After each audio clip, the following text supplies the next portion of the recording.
Welcome back to the second instalment of the ALOMENTAL Dyslexiboard GOLD utility. When we left you last, we had changed the background to a different colour using the little options at the bottom, and we were going to start looking at the 6 different functionalities in the main utility panel. Let's start by clicking on the Shapes utility here, which is aimed at simple geometric shape creation that can be used for basic graphical art designs in the main layout screen. We see a slide out submenu in a highly pictorial design that, once explained, should be easy to remember, again for those that have issues with text. In the Shape submenu there are 4 tools to create sorted shapes. Let's run through the default example. This is set at 4 sides, has a size of 50, is coloured red, and does not tilt away to any side. Let's go ahead and create that shape. We now have a shape created that follows the criteria set here. In order to continue and create a second shape, we need to move the initial shape away from the creation area as indicated by the finger. We can then go ahead and create as many shapes as we want. Let's go ahead and make a Christmas tree. So I need some clean area here. So what I'm going to do is I'm going to use this bin utility and drag and drop these shapes that I created into it.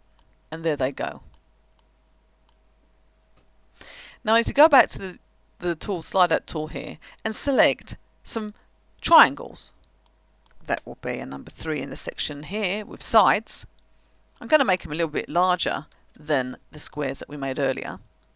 I'm going to set them at green, which is number 2 on this particular key, and I'm not going to tilt them away from the normal.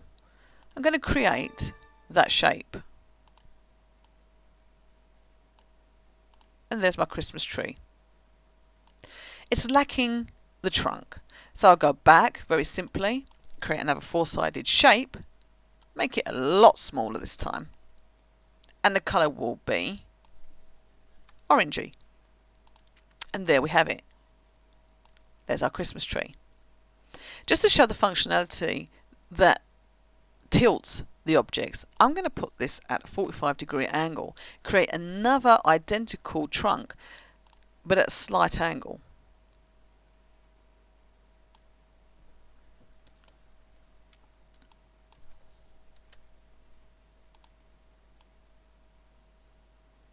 And there's our Christmas tree. Simply click on the red button and it removes all the other elements from the screen. I'm now going to show you how to work with the template section. I'm just going to click the cancel button, which will remove our design, and there we have it, still keeping the background selection that was selected originally. Now when I click on templates actually is our solution to the gaping white real estate of the whiteboard that's often not utilised to the best effect in lesson deliveries.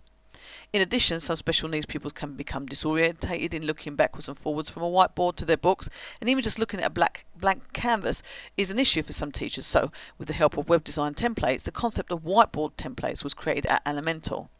We created this design idea concept in 2006, and no other software provides this concept as yet.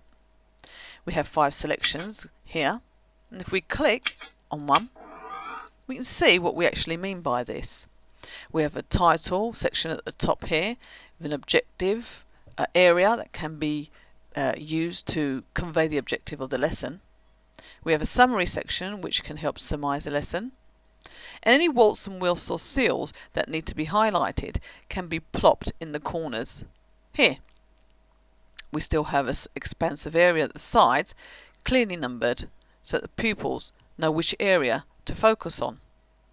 Let's have a look at another template. Again, we have our subject, points to remember, and a couple of areas to work from, with the conclusion at the bottom.